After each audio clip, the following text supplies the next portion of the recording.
One of the most common responses to LGBTQ people is that we're simply too queer. That if we were a little more respectable, a little more conventional, a little less disruptive, we'd finally be accepted. Today I want to explore why that idea keeps resurfacing, especially within conversations among LGBTQ plus Christians.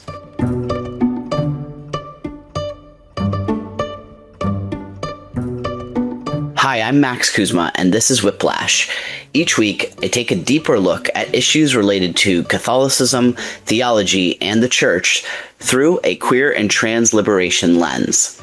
I'm a transgender man, a columnist for the National Catholic Reporter, and a board member of Dignity USA, and just someone who likes thinking through these things.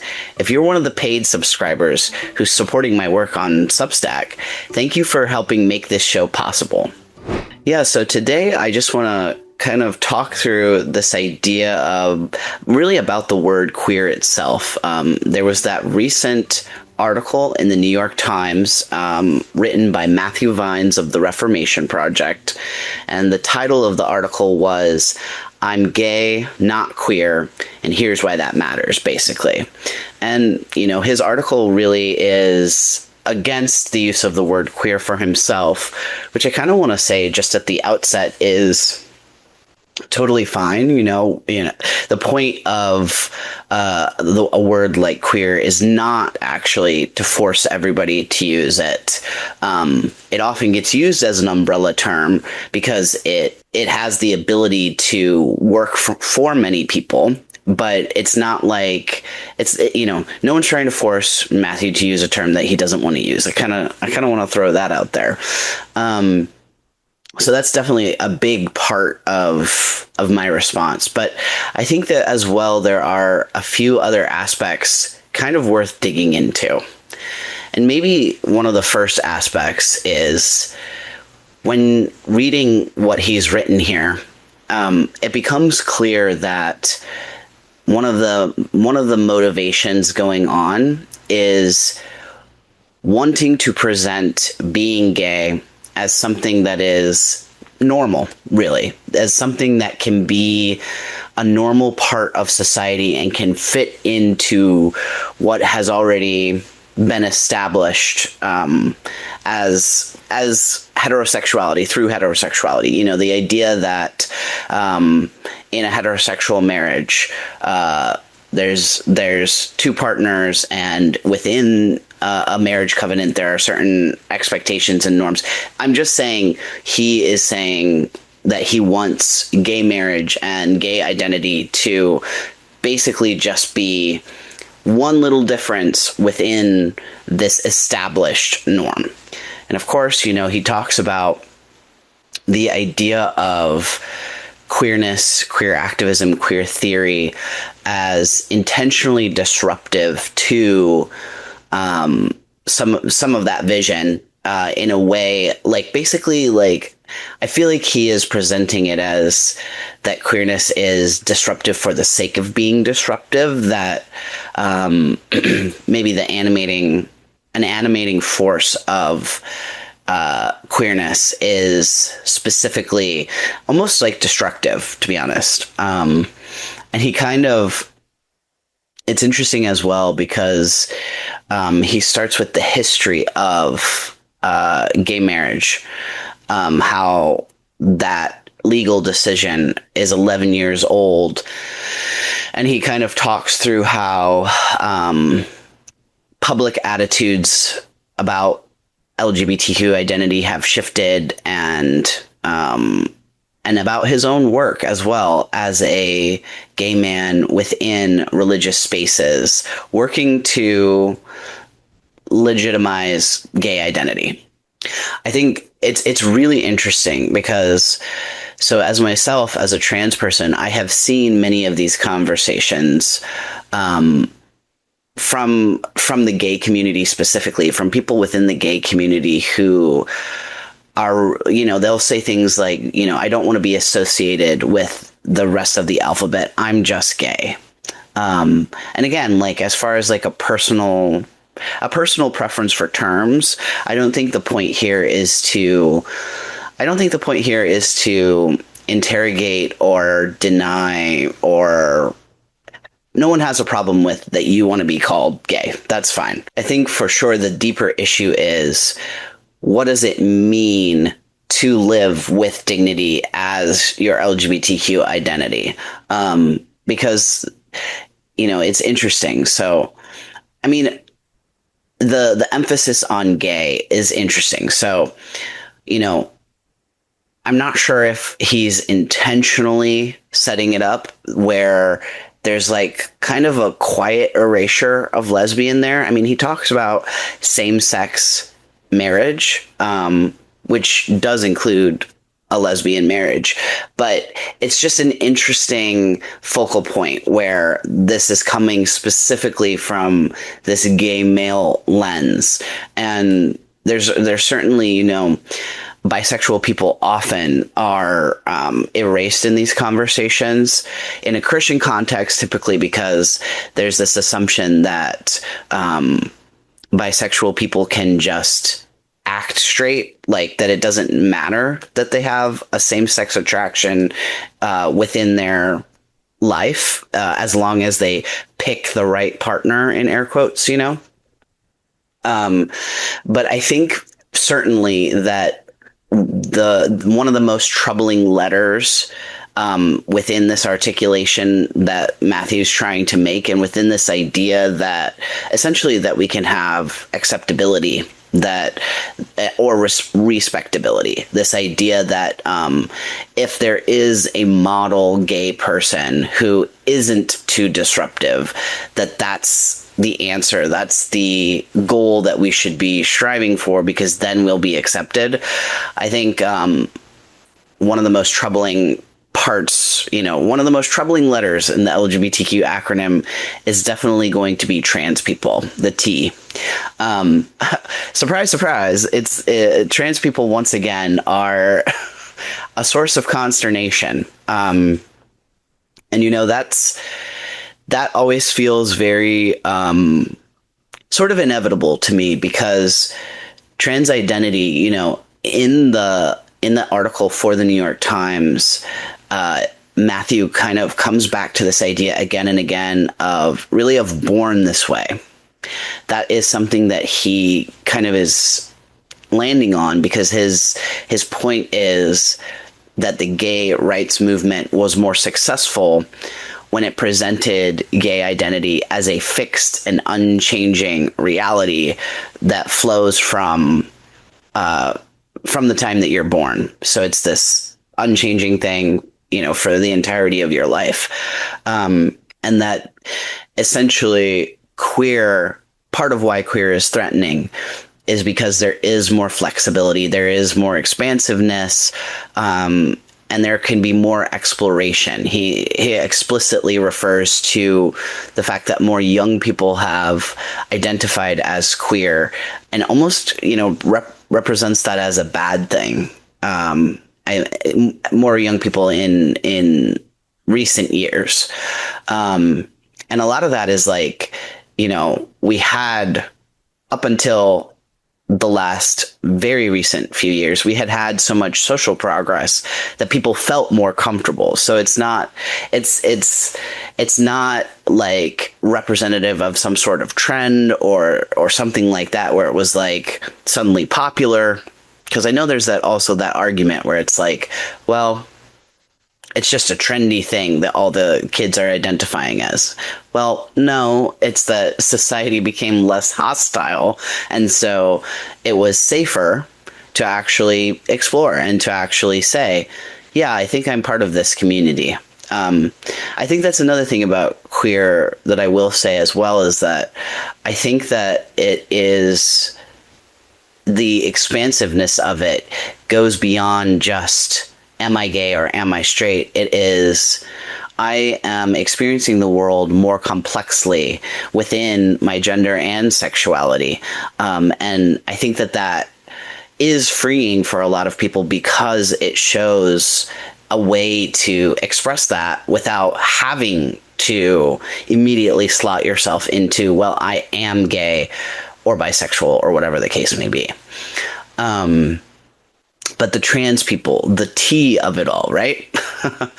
Am I saying T the letter or TEA the drink?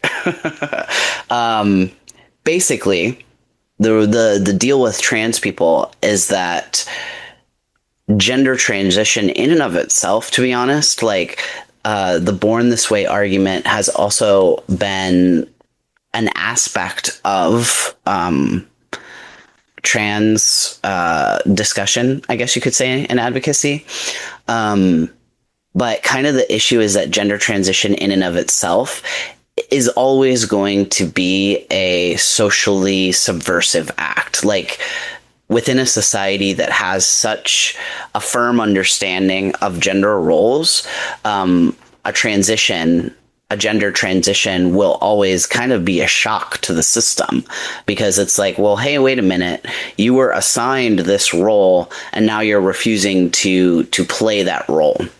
And I mean, this isn't even touching on the research and the science that we have that has shown that transgender people benefit greatly, and in ways that are like statistically beyond most positive like medical procedures. Like the positive outcomes of transition for trans people are like far and ahead proven to be beneficial compared to other things. Like, for example, as a specific example, the regret rate for gender affirming surgeries is lower than most regular routine surgeries, like back surgery or a knee surgery. And also the regret rate for gender affirming surgeries is lower than the regret rate people have for having children or even for getting married. And there's a lot more to the science that is pretty easy to find. So I'm not going to go into too much there, but yeah, my point is just that transition is something that is demonstrably really positive for people, yet at the same time will remain essentially a subversive act within a society that is basically so locked into specific categories for how we view the world. And of course, things get even more complicated when those categories are intertwined with religious belief, which is kind of why I'm wanting to look at this essay by Matthew Vines in part, because so much of it is intertwined with religious belief and attempting to make gay identity in particular palatable within Christianity. And so, my ultimate response, my ultimate argument is that I think that this is a misguided strategy, because ultimately, the more limited and the more narrow we have a view of the world, the less space we have for the reality of the diversity that exists. And, my position is also that God created diversity.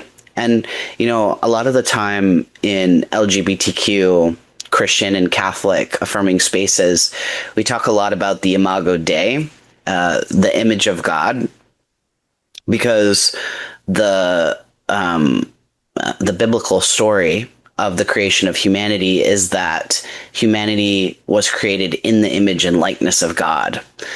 And if that's true, I think that actually does challenge a lot of our understandings about various aspects. So first, probably these default assumptions about the inherent maleness of God. I mean, if all of humanity is created in the image and likeness of God, then part of humanity is not male. So how is that reflected in like God and also in us? You know what I mean? And then I think the other aspect is just, God created us intentionally. And I believe that, for example, my trans identity comes from God in an intentional way, and not in a way of this is something extra bad and extra broken about me that I must spend the rest of my life distancing myself from, but that this is a site of grace, that this is a way for me to encounter God for sure, and to grow spiritually. And my evidence for that is that once I pursued my gender transition, once I started, I received spiritual blessings and graces. I felt like I was able to connect to God on a deep emotional and spiritual and personal level for the first time. That is an inherent part of often the conversion story within general Christianity, is this idea that you have this personal encounter with God. And I have been Catholic since I was baptized as an infant, and growing up always attended weekly Sunday mass, often went to daily mass, went to youth groups and all this stuff, went to a conservative Catholic university. And so I always was participating in Catholic mass, Catholic spiritual practices, but it was always very much in my head. Like it was very intellectual. It was, okay, what is the list of things that I'm supposed to do to be, what does it mean to, how can I boil down what it means to be a good person, and then just run through the checklist. But it wasn't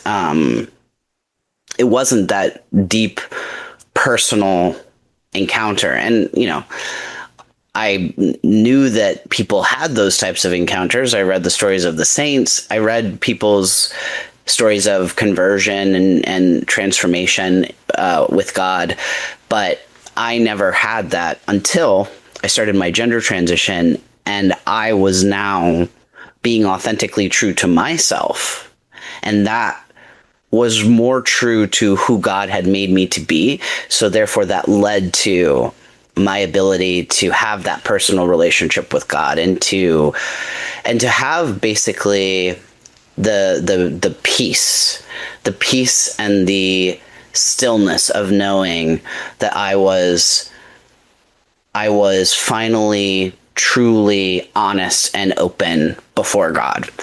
And I think that, that posture of openness allowed me to experience so much out of life because of that, so not just in a spiritual sense, but also I could get so much more out of life in general now, because now I'm not so rigid and so self-policing and so wrapped up in myself. I am able to be open and to receive other people in a way that is very reminiscent of how Jesus goes out and approaches people, right? Like, if our model is Jesus, then we have to look at the way that Jesus actually encountered people.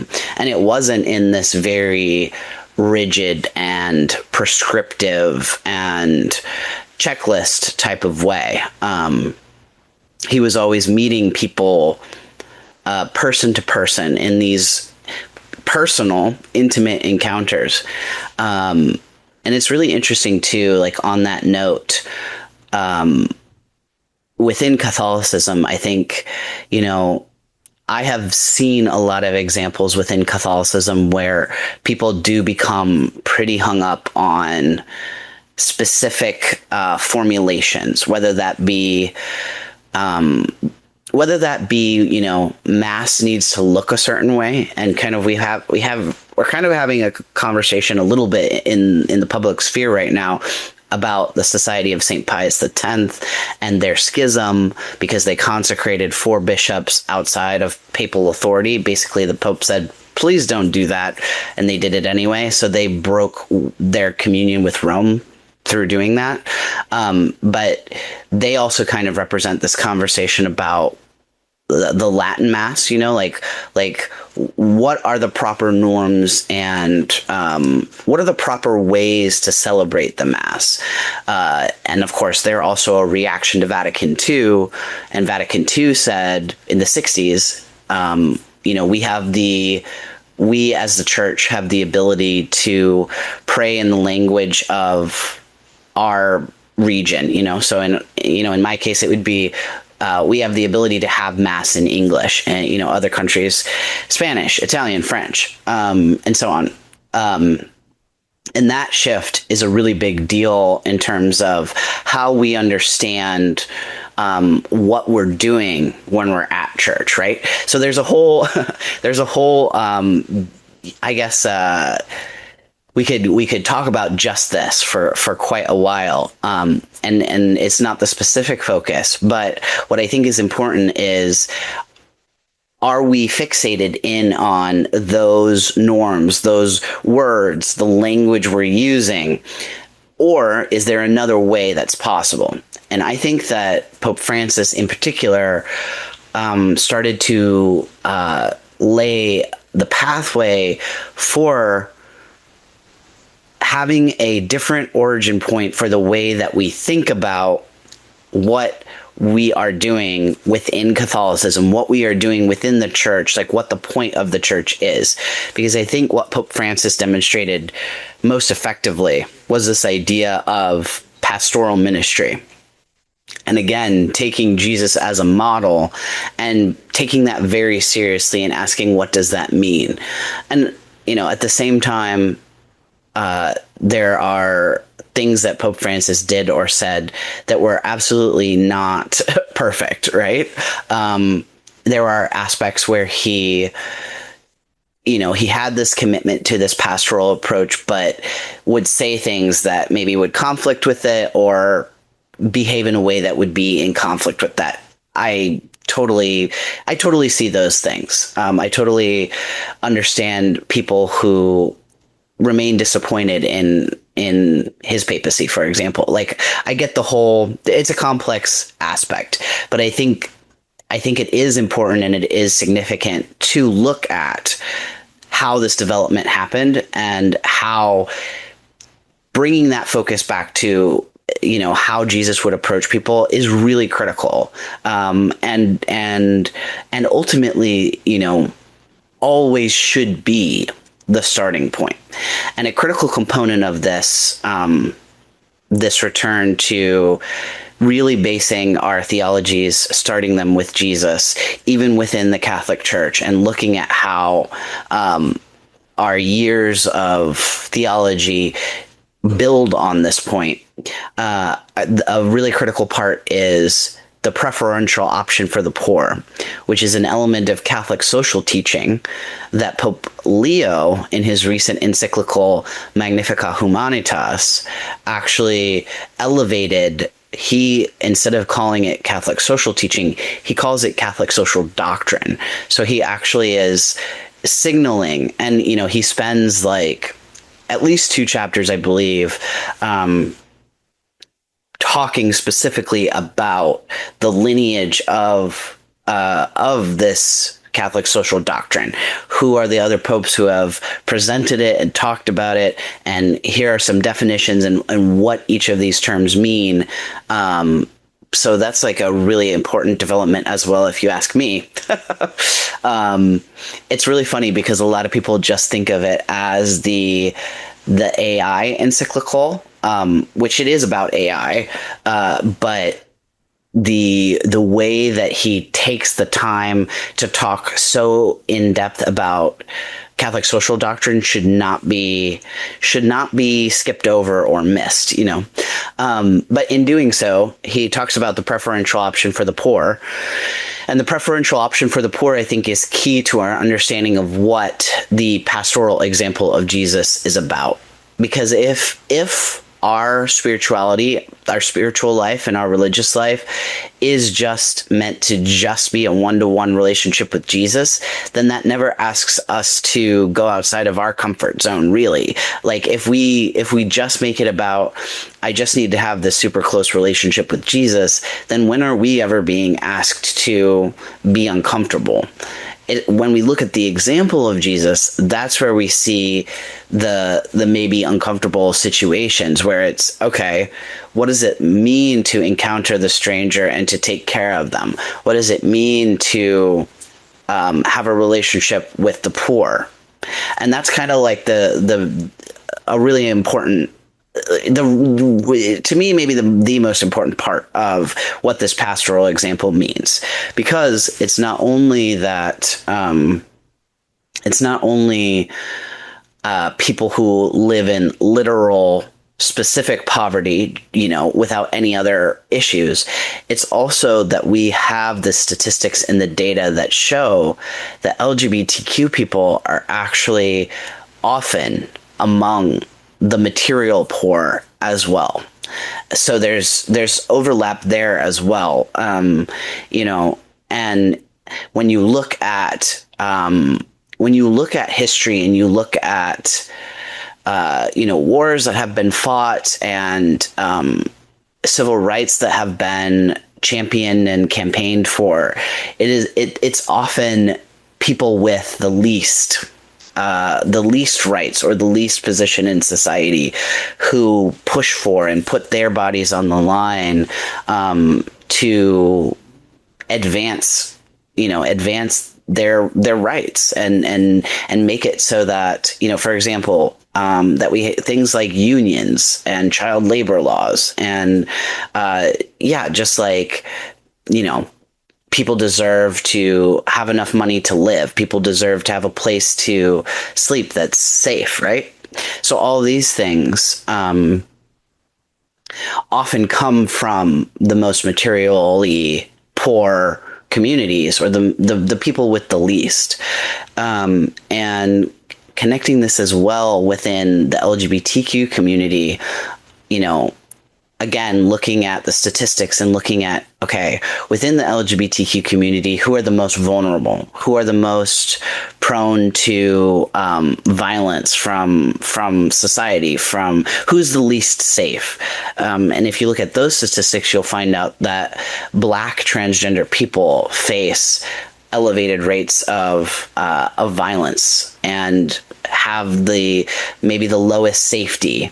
I'm not sure if I'm putting this right, but they experience the most unsafe conditions, right? And so, but look at also some of the people who are the most instrumental in arguing and advancing for the civil rights and the human rights of LGBTQ people. It was often Black transgender women like Marsha P. Johnson. And there was also Sylvia Rivera, who is also a person of color. So, and so we have these figures as members of the LGBTQ community who were instrumental in advancing getting to the point that Matthew Vines had the ability to be married, like it's not like that. It's not like that civil right just dropped out of a tree, right? Like it's not like straight people were just, so excited to award the respectable gay people the right to marry. It was the result of years of advocacy by a vast array of people. It was not a reward for good behavior. And even if it was, like, again, I don't think we want to encourage this idea that civil rights are a reward, because civil rights should be a reflection of human rights. And when it comes to civil rights as well, that's another area I think that Pope Francis was a good model, because he was a supporter of the civil right for gay people to be married. Civil right, he was an advocate for that.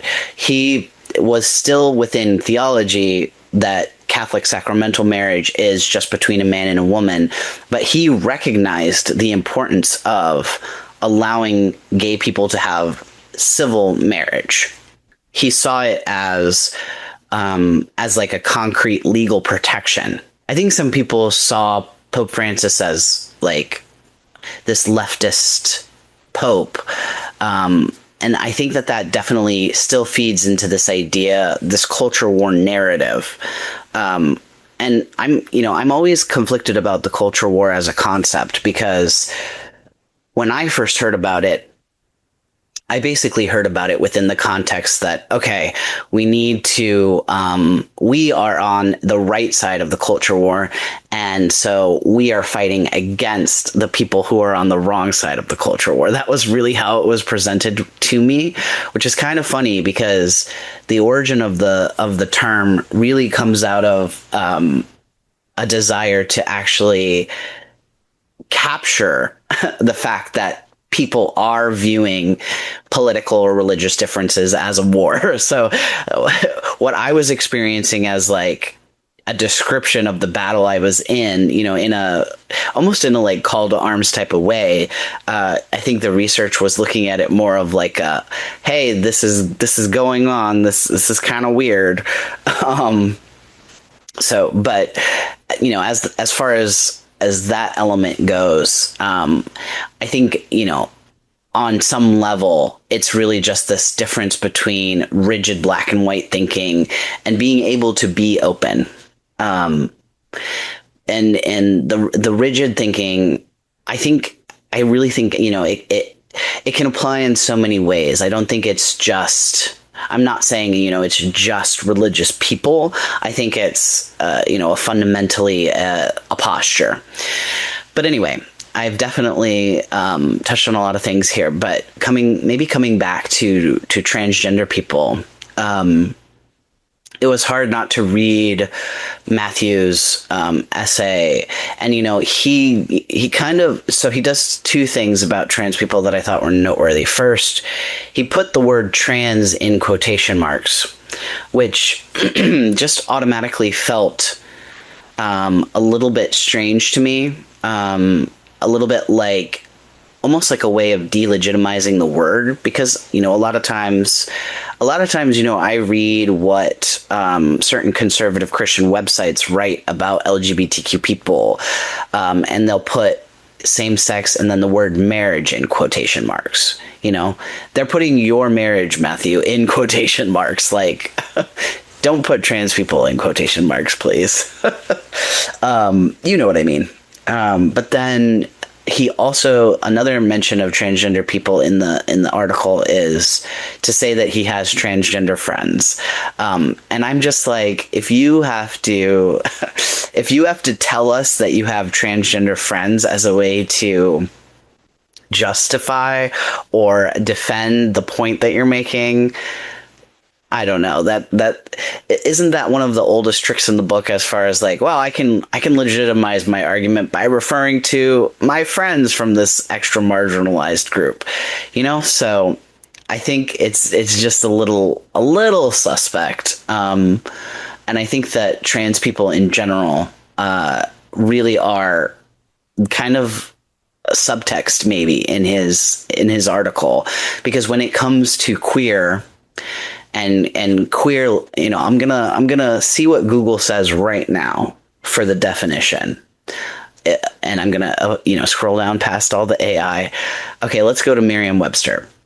They say queer is an adjective, a differing in some way from what is usual or normal, odd, strange, weird. Another definition is eccentric or unconventional. And then they have, they have three total definitions. So the next one they have is sometimes disparaging and offensive of or relating to, characterized by sexual or romantic attraction to members of one's own sex. Sexual or romantic attraction that is not limited to people of a particular gender identity or sexual orientation. being a person whose sexual orientation is not heterosexual and whose gender identity is not cisgender, being a person whose gender identity cannot be categorized as solely male or female, see gender, queer, and non-binary, being a person whose gender identity differs from the sex the person was identified as having at birth, transgender. And then the third definition, it says chiefly British, old-fashioned, questionable, suspicious, or sick and unwell. So that definition definitely speaks to the historical aspect, which is queer was often used as a slur. But inherently the first definition they give before they go into sexuality and gender orientation differences is that it is a synonym for being different, just in and of itself. I think Matthew is arguing that queer is inherently subversive in a negative way. He's saying queer as a term, he doesn't like it because it's going too far. It's going beyond, he's got his gay marriage, he's got his acceptability, and he doesn't want to keep pushing the culture, keep pushing society, keep pushing straight people too far. He doesn't want to keep pushing and lose what he's got, I guess, or have the meaning of what he's got diluted by all these other things, I guess you could say as well. But I think the reason I wanted to look at the definition, and I think the reason why it's important, is it isn't inherently subversive to be different. We are the ones that decide as a society, as a culture, as a people.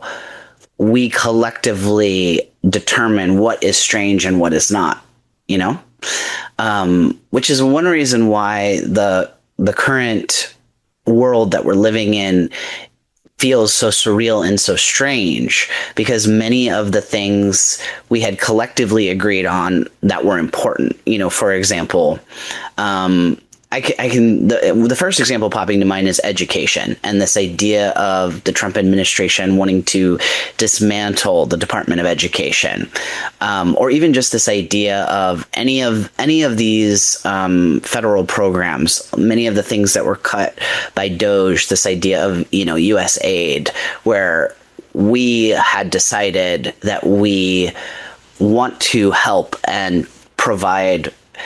We wanted to share our abundance and help others and even people in other countries who are suffering or struggling, whatever the case may be. So we're living in a time when some of these assumptions about what we had as shared values are definitely already being challenged in ways beyond this conversation about LGBTQ people. So I think that's also another reason why what Matthew's doing here feels extra frustrating, and extra maybe assimilationist-y, because it's like, now is when you pick to basically throw out some members of the LGBTQ community, or like throw out some of the people that could be allies in the push for greater acceptance and inclusion, and I think as well that this connects with another idea, which is that I think often, to be honest, about within the LGBTQ Catholic environment. So within my work with different LGBTQ organizations, and just observing what work those organizations do that also has nothing to do with me, just seeing what the landscape looks like. I think a lot about, what are our hopes and our goals? What are we working towards? Because I think there are different stages within an advocacy experience, I guess you could say, or journey, because for a lot of people, I think the LGBTQ Catholic ministries provide something that is critically important, but I think I maybe would think of as just the first step, which is providing a space where it's okay to be yourself and to have, discussions and spiritual conversation, ways of integrating your LGBTQ identity and your Catholic identity. That's kind of like the step one. And that's why, places like New Ways Ministry, there's a great book written primarily by the executive director of New Ways, Frank DiBernardo, called New Ways and Next Steps, I believe. And that book is all about the power of pastoral ministry and why it is the foundation, and how to, what does it concretely look like to actually set up an LGBTQ Catholic ministry at your own parish or in your own church community. So it's really critical, especially because there are so many places, so many dioceses, especially in the U.S., that not only don't have something like that, but may have kicked out the last LGBTQ ministry that was there. So this is it makes sense that this is kind of ground zero for what people are needing.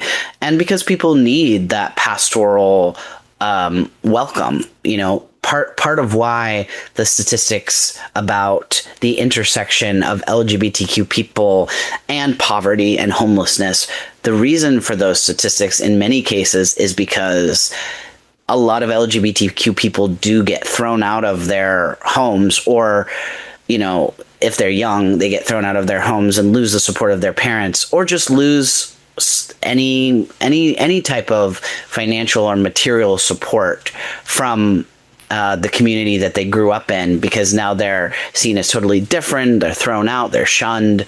And so, having the first part be the welcome and the acceptance of you as you are is a really big deal, and it is really important. And also, we have people who have been working in this work for decades, definitely around the time of Stonewall, around the time of the Second Vatican Council. Many of these groups began to start to do this important work. And there have been, fits and starts to it, There have been negative things, like when... I think this was before Pope Benedict was Pope, when he was still Cardinal Ratzinger, and he was in charge of some part of the Vatican, and he wrote this. It's known as the Halloween letter, and it was basically kicking Dignity, the LGBTQ Catholic group Dignity, kicking them out of Catholic churches, saying you can no longer, have gay mass, in Catholic churches. So that was one of these negative things that happened. But at the same time, we've also had different developments that have been positive. For example, during Pope Francis's time, the I don't know the Latin. It's like Fideus Supplicans, or however you say that, but it's basically this proclamation that same-sex blessings outside of the context of it can't be within the context of a marriage, but same-sex blessings by priests of couples are allowed, which is a really big deal and really important. And then, of course, also we had the first ever LGBTQ Catholic pilgrimage as part of the Jubilee, which was lay organized and started during Pope Francis's papacy, and then he passed away, and so the actual procession Jubilee celebration happened within Pope Leo's papacy, of course. So there's been ebbs and flows, and I think that will always be the case for sure. But I guess what I'm saying is, as LGBTQ Catholics, is all we're ultimately looking for just to have those spaces of welcome, or do we want to ask for other things? Something that comes to mind right away is the language in the catechism, which talks about LGBTQ people, well, gay people specifically, as intrinsically disordered, right? And a lot of pushback that comes on this topic in particular is this idea that, well, good luck with that, because the church has been unchanging for 2,000 years, and they're not going to change now, right? Okay, but let's interrogate this idea of unchanging for 2,000 years, because it's actually not true. First of all, we just talked about Vatican II and the idea that the Mass can change from Latin to English. Okay, that doesn't feel like a big enough change. That just feels like the development. What about the fact that the church blessed and participated in the transatlantic slave trade for 400 years?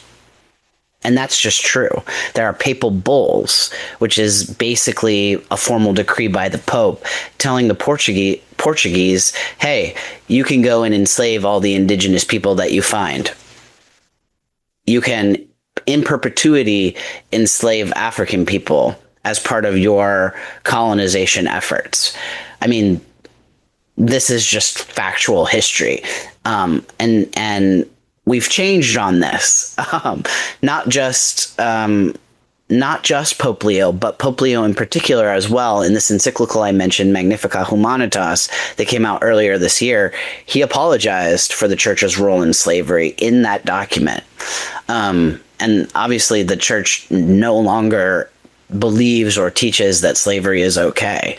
So if for 400 years is a pretty big percentage of that 2,000, if something that was that big of a deal and that much of a human rights issue as well can change, then other things can change too. And the idea of taking out intrinsically disordered, I don't think is particularly revolutionary. I think it would just be respectful to LGBTQ people. Yeah, so I guess ultimately, yeah, like when it comes to Matthew's article, I just think that it is a short-sighted, it's incredibly short-sighted, because as well, we're literally talking about a civil right that has only existed for 11 years. Like to place all of your, I can't think of the right word, to put all the chips down on just gay marriage and to say, I don't want to be associated with this broader group of people because they represent something that is too threatening to the way that I view the world. It's just short-sighted. It's just going to be short-sighted. Again, no problem with anyone with the terms people want to use for themselves. But as far as what makes LGBTQ people legitimate in society, what makes gay people legitimate in society, it's very interesting. And I think another reason why trans people present such an issue for this type of way of looking at it, is that trans people are not invisible. So we definitely have visibly trans people or visibly genderqueer people that Merriam-Webster definition kind of spoke to. But beyond people who are visibly trans, some of that comes from being early in your transition, early in the process of transitioning. Beyond that, transition in and of itself, maybe in the past, and this is actually true of the past, you could have people who would, of people of both sexes who would disguise themselves, right, as the other gender. So in some cases for, safety reasons, or because they wanted to pursue a profession that was closed off to them, or whatever the case may be. It wasn't always a, I feel better, in this presentation. It was sometimes it's safer for me to do this, or I can pursue different goals if I do this. so in the past, you could have this hidden and secretive component, but it's much harder today for a lot of reasons. There are certainly right now a lot of legal escalations against trans people's ability, with bans on being able to change your gender marker or change your name on your driver's license, things like that. My point is that, the relative hiddenness and the relative visibility of trans people has always been complex. And the point I'm trying to make is that I think there's a very different experience for the gay community because there isn't this gender component of visibility, right? The visibility part is, do you want to be seen with? Do you want to be seen as someone who is gay, seen with other gay people, seen as in a relationship, whatever the case may be, right? Like, that's why we have this articulation, this convention of the closet. We have this articulation of a place where there is hiddenness. But the hiddenness doesn't actually, doesn't necessarily mean that you're not engaged in, again, dating someone of the same sex, having sex with someone of the same sex, whatever the case may be. Like, the closet is that social facing aspect. And, trans people have experiences of coming out of the closet in that way as well. But again, I think it's just a different experience. And I think that difference is really critical when it comes to some people in the gay community's ability to understand why we might see appeal in the word queer, why we might want to reclaim a term that was once used in a purely discriminatory or derogatory way, because we do have elements of visibility that, as trans people, that are always going to be there. So, and I think there's a lot of power in that too, in a positive way. Like, I think there's so much I think that trans people have a lot to offer within spirituality because we have such a unique experience. And I think that when you have been able to go through such a deep journey to understand who you are, it can't help but be something that is relevant, something that is powerful, something that is transformative. There is a transformative energy there. I feel a connection to different moments within, the life of Jesus, the story and the traditions of the church. I feel these different connection points. I think about the resurrected body of Jesus after he is crucified, and even prior to his resurrection, the suffering that he went through. I think many LGBTQ people can feel intimately connected with that, just as many people in general can. But specifically in the resurrected body, we can see the scars and the wounds still on the body of Christ. That's something that, as a transgender person, I intimately connect with and relate to. This idea that embodiment is not does not require perfection. Christ is embodied in his resurrected body without having a perfect body. It's okay that he has scars, and not even just okay, but it's sort of part of, there's a deep meaning there. There was an intention, right? He could have come back and just made all the scars disappear, but he didn't, because those scars are part of what he experienced and part of what he was communicating in his resurrection. So I think those are probably, we could probably go much deeper on all of this, and this wasn't necessarily just a response to Matthew, but really just some thoughts surrounding some of the issues in what he brought up. I'd be happy to hear from you as well if you want to leave a comment or send me a message to share some of your thoughts and reflections on this whole conversation. I know there's a ton of different directions we could go, and there's a ton to say, so I welcome any comments to that effect.